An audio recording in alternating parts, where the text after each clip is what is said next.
जितना भी चले जा रहा है। हरियाणा का, अगर हरियाणा का युवा परेशान है, सीईटी हुआ नहीं, बाकी जी। भर्तियां निकली नहीं, एग्जाम कैंसिल हो गए, 2.5 लाख से ज्यादा बेरोजगार हैं रजिस्टर्ड, सरकार भत्ते बढ़ाने पर मजबूर हुई बिल्कुल चुनावी मौसम में, तो पार्टनर्स ऑफ द क्राइम तो आप हैं दीप। आज आप सरकार पर हमलावर हैं।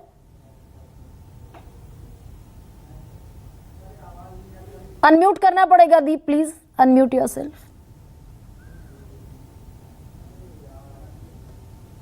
देखिए, ऐसी कोई बात नहीं कि हम किसी बात को छुपाकर या किसी बात से बचकर सरकार पर हमला कर रहे हैं। जो सच्चाई है आनी चाहिए। आप कांग्रेस पार्टी के 2 लाख जो सरकारी नौकरियां देने की जो घोषणा है, उसकी जो चर्चा कर रहे हैं, उसको लेकर इतने गंभीर तो कांग्रेस वाले खुद नहीं है जितना हम उस पर चर्चा करके सोच रहे हैं कि हाँ ये वाकई देने वाले हैं। इन्होंने अपने 10 साल में 1 लाख सरकारी नौकरियां नहीं दी, अब कह रहे हैं कि हम 5 साल में ही 2 लाख दे देंगे। और 2 लाख सरकारी नौकरियां हरियाणा जैसे राज्य में अगर 40,000 रुपए महीने की औसत आप उनकी सैलरी भी लगाएंगे सरकारी कर्मचारी की, 10,000 करोड़ रुपए बनते हैं 1 साल के। कहां से आएंगे 10,000 करोड़ रुपए हरियाणा सरकार के पास? नहीं, अगर मुद्दा ना होता दी बेरोजगारी का मुद्दा ना होता तो दुष्यंत चौटाला क्यों कहते? मुद्दा है, हाँ, मुद्दा है, लेकिन इनके पास सॉल्यूशन नहीं है। इनकी जब सरकार थी तब इन्होंने क्या सॉल्यूशन किया था? हरियाणा के इतिहास में पहली बार गेस्ट टीचर भूपेंद्र सिंह हुड्डा जी की सरकार में लगे। हाँ। उनको एक घंटे की जो क्लास होती है ना, एक पीरियड, उसके हिसाब से 50-50 रुपए के हिसाब से वेतनमान पर रखा गया।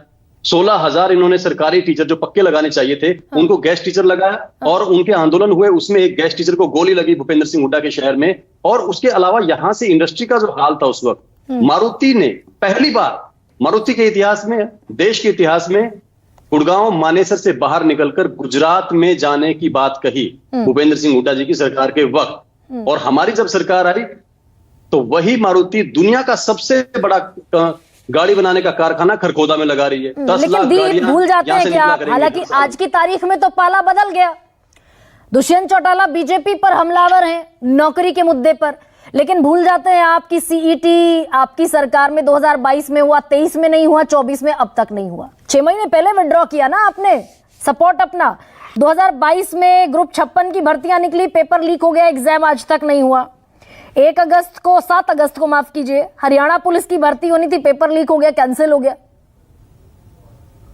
दो घटनाओं के वक्त पर तो सरकार में थे आप। हाँ, अब इससे जुड़ी हुई जो बात है, जो हरियाणा में सरकारी भर्तियों की जो डिले हुई है और जो बुरा हाल हुआ है पिछले 5-6 सालों में, उसके लिए निश्चित तौर पर जो हरियाणा का स्टाफ सिलेक्शन कमीशन है, HPSC है, जो अधिकारी इसके लिए जिम्मेदार थे, उनकी गलती रही है। और ये बात मैं आज बाहर बैठकर नहीं कह रहा हूं। जब हम सरकार में थे तब मैंने 10 बार ये कहा है कि हरियाणा सरकार के HSSC और HPSC हरियाणा के सबसे पिछड़े हुए, जिसका मॉडर्नाइजेशन हुआ ही नहीं है, जो आज से 30 साल पहले वाले ढांचे पर काम कर रहे हैं, वो ये दोनों संस्थान हैं। क्यों? क्योंकि सीक्रेसी के नाम पर, कि इनको सीक्रेट रखना होता है, यहां पर आप बहुत ज्यादा एक्सपोजर नहीं दे सकते, बहुत ज्यादा किसी प्राइवेट एजेंसी को इन्वॉल्व नहीं कर सकते, और कुछ गोपनीय तरीके से काम हो रहा होता है। इस नाम पर वहां इतने पुराने ढर्रे पर काम चल रहा है, और इसीलिए भर्तियां रुकी पड़ी हैं। पेपर में इसीलिए भर्तियां होता, वो भर्तियां रुकती है कोर्ट में जाकर, लेकिन उसकी वजह देता है स्टाफ सिलेक्शन कमीशन, जो गलत क्वेश्चंस को सेट करता है, जो रिपीटेड क्वेश्चन को सेट कर सकता है, ऐसे क्वेश्चन सेट करता है जिनके 2-2, 3-3 आंसर सही हो। और भी बहुत सारी चीजें, आउट ऑफ सिलेबस आ गया, या और उनको लेकर जो हमारे एप्लीकेंट्स है वो चले जाते हैं कोर्ट में, वहां से लग जाता है स्टे। तो सीधे भाई आया ना जिम्मा सरकार पर आया। ठीक है विजय सरदाना, विजय जी मैं कह रहा हूं मेरिट लिस्ट नहीं ठीक से बनती, वो रिवाइज करवानी पड़ती है। जब रिवाइज होती है तो अलग रिजल्ट आ जाता है। तो इसीलिए तो वो युवा परेशान है, वो अमेरिका में जो बैठे हुए हैं। हालांकि वो बिल्कुल मुख्तलिफ हो जाएगा कि पेपर लीक हो जाते हैं, एग्जाम निकलते नहीं, विज्ञापन निकलता नहीं, निकलता भी है पेपर लीक हो जाता है, कैंसिल हो जाता है, अगली तारीख का पता नहीं, करें तो क्या करें। तो विजय जी